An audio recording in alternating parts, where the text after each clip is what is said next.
In the problem here, we're told that we have, what does it say? We have a number of wire bonding defects per unit occur in a semiconductor device, and it follows a Poisson distribution where the expected number of defects per unit is equal to 4.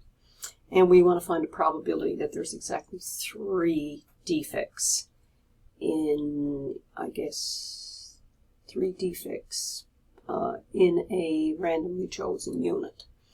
All right, so we go to the Calc tab, we're going to probability distributions, and halfway down in the list is our Poisson. So in this one here, the window opens up. It's similar to the binomial, with the exception of we are not being prompted for a sample size because we're not told really that we have a sample size. We're simply being asked, what is the average or the expected number of defects? And we're told in the problem that that's equal to 4.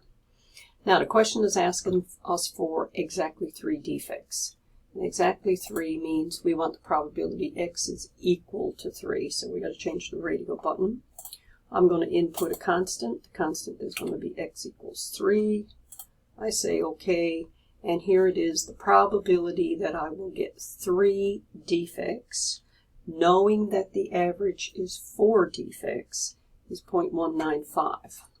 So there's that part of the problem. The next part of the problem asks me for 2 or fewer. So coming back into my last dialog box I had opened, I'm still talking about a distribution where the mean is 4. This time I want to do 2 or fewer, so that's a cumulative probability.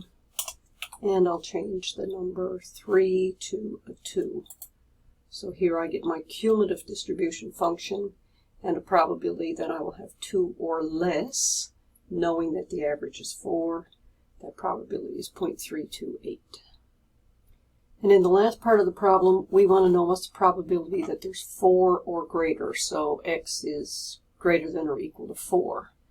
Now, using our probability distributions again, there is no such thing within most statistical software of finding the probabilities of greater than or equal to. You get the choice of exactly equal to, or you get less than or equal to.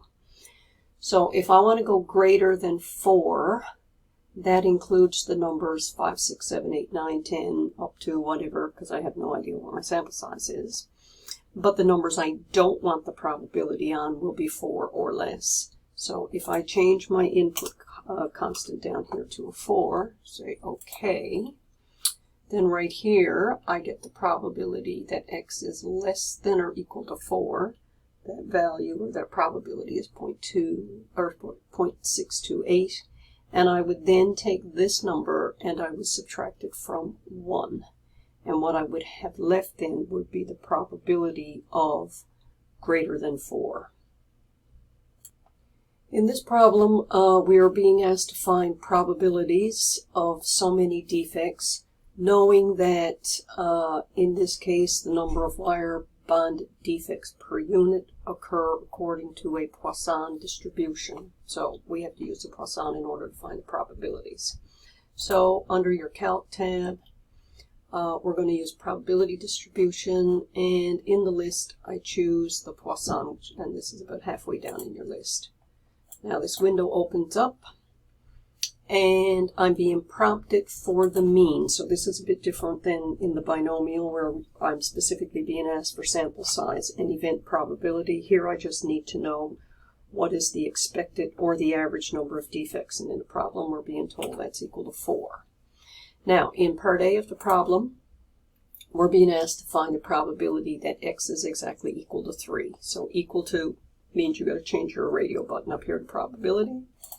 I turn on or choose input constant, plug in the number 3, say OK, and here I have it, the probability x is precisely equal to 3 is the 0.195. Now in part B of the problem, going to my last dialog box I had open, we are being asked to find the probability of 2 or fewer. Now 2 or fewer is less than or equal to 2, so that means I can use cumulative probability for that. I plug in the number 2, say OK, and here's my probability of 2 or less. And in part C of the problem, we want to find a probability of 4 or greater, which actually is find a probability that x is greater than or equal to 4. So it could be 4, it could be 5, it could be 6, it could be 7, whatever. I don't know how far that can go because I don't know a sample size. If I go to my last dialog box I had open, you cannot do greater than or equal to under these distributions. You can do equal to, which is this one. You can do less than or equal to. This one here, inverse, means something different. It doesn't mean greater than or equal to. We will come to this one at some point later. All right, so in this problem, I want to know the probability of 4 or greater. Now, if I take the total probability over all possible values of x, the value always equals 1. So if I take 1 and subtract from 1 the numbers that I don't want, well, if I want 4 or greater, I don't want 3 or less. So using cumulative probability, plug in the value of x is less than or equal to 3. Say OK. I get 0.43347 as the probability of getting 3 or less.